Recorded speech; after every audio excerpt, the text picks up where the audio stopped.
Нимбатраа. Энэ хашаа нэртэй Ёрдоос төмрүүдээ авчих юм бол Улаанбаатар жоохон ч ихсэн гоо зүйтэй болох гэдэг шүү.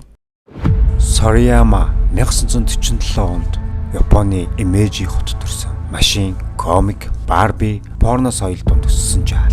Дүрслэг урлаг, гүн ухаан, поп соёлыг нэгэн бие цутгаж чадсан хайперреалистийн маструудын нэг. Энэ бол робот биш. Энэ бол хүсэл. Галалтсан төмөр дотор хүүтэн зүрх биш, түлэгдсэн хүний шунал оршдог.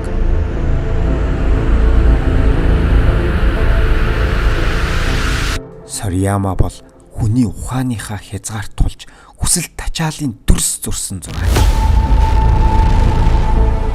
Түүний бүтээлүүд төгс мэт харагддаг. Гэхдээ яг хит төгс эмэгтэй хүнийг харахад төрдөг айдас шиг бодит бус түүэн сүтгэх хэмжээний гоо сайхан. Хайперреализм биш, хипнотизм гэл баандууд бид юу харж байна вэ? Төгс эмэгтэй дүр, эротик машин, эсвэл хүний биеийг объект болгосон шүүмжлэл.